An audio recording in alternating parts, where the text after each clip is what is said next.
So here we are. I'm holding in my hand a little piece of plastic with some pretty artwork and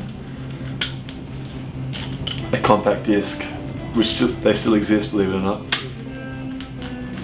And it's called Aftermath, and it's something that we've been working on now for a little while, and it's probably been 12 months since we started the process thinking about this album and you know, what it was going to look like, what it was going to sound like, what it was going to say.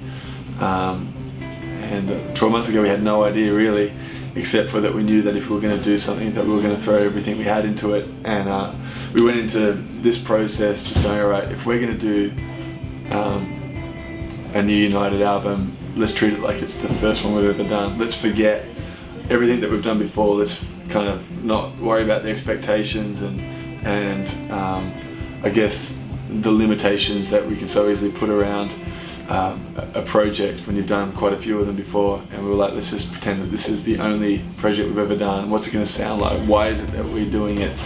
And so I think once that picture was there and we had this kind of concept of aftermath and paradox, it was amazing, because you looked at all these other fragments, all these other songs, and there was a really clear picture, a really clear journey. And so everything about the artwork, even the track list, the lyrics, I mean, all the way through, there's this idea of everything being back to front, upside down.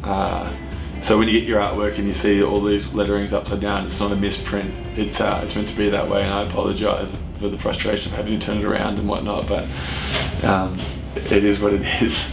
And you know, I think, you know, my hope is that people and get this record and get the songs in them, and you know, rather than you know, hearing pretty music or whatever else, that it draws them closer to who Jesus is and what it means to be a follower of Christ in this day and age. And you know, what I love about the Aftermath is that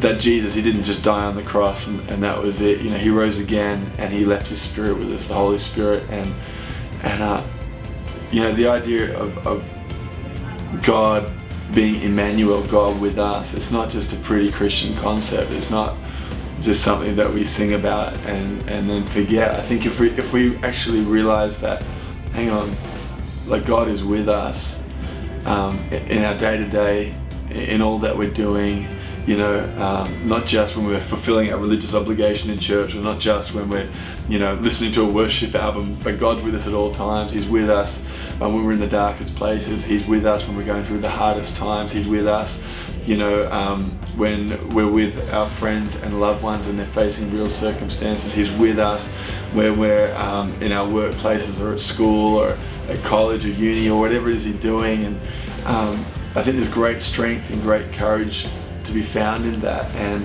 my prayer is that we wouldn't feel like we have to crawl into this box, this safety kind of, this place of safety as Christians, but rather that we'd understand that, you know, life is an adventure and we get one chance at this here on earth, and there is so much that God has called us to, and that everybody has a part to play in what God is doing. And if we understand that we live in the hope of the light of the aftermath, we know that God is with us and that we can be about those things and just get on and get what we need to get done.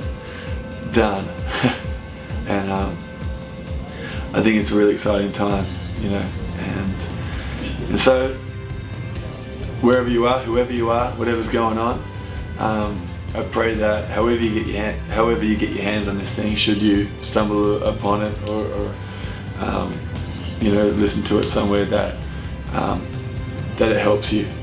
That it's not just a pretty listening experience, but it's actually that you would get it in your spirit, and that hopefully it would draw you closer to who God is and what God's calling us to do together. So there you go. Jack, any final parting words? No, you just about covered it, John. I think I covered it. Alright, bye.